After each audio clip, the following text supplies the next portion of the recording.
We move now to video 0.5.4. This one's about logarithmic functions. We have three new vocabulary terms: a base A logarithm, a natural logarithm, and the common logarithm functions, but no new theorems or rules.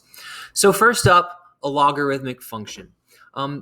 We begin with the idea that if A is any positive real number other than 1,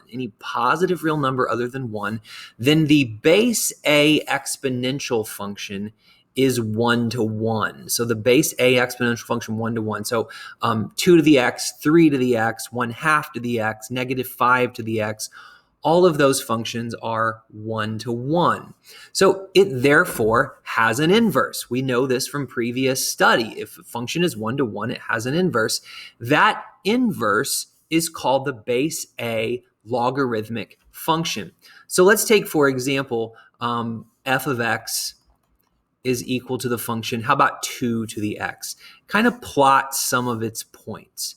So we know that 2 to the 0 power would be 1. So 0, 1. We know that 2 to the first would be 2. So there's another point. We know that 2 to the second would be 4. So here's another point.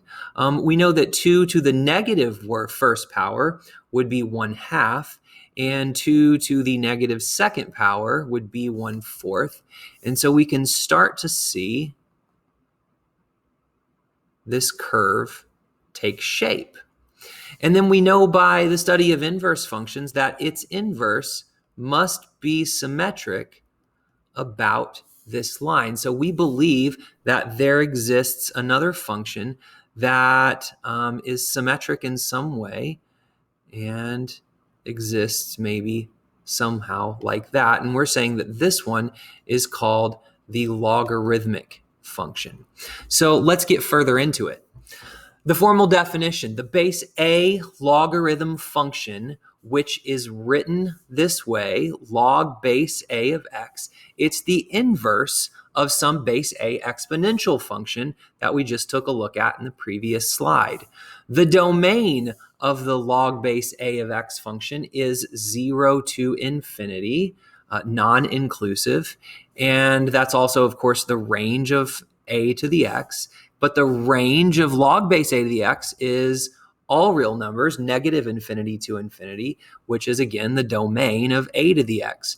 So let's go over to Desmos. Let's take a look at the function y equals 2 to the x that we graphed on the previous slide.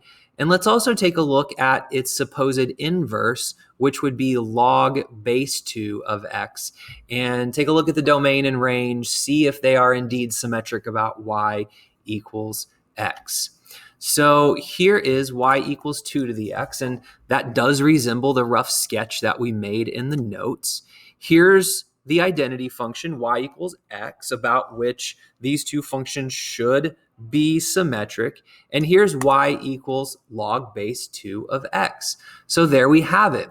The domain of this function begins at 0 but not inclusive and goes on towards infinity. The range seems to cover all real numbers. And so this function is a new one for us, the logarithm function. This one's of base 2, and that's the inverse of 2 to the x. So a couple more pieces that we want to take a look at.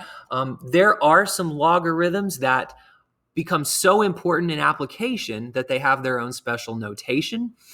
There is the log base e function, which is called the natural logarithm or natural log function. It's written like this: ln of x, y equals ln of x. And then there is the base 10 logarithm, which would be the inverse of 10 to the x, and that one's called the common log. And when you write the common log, you write it as log, but you don't even need to put the base down below. It's understood as the common log to be base 10. So that's the definition of logarithm. Join me in the next video for how to use them.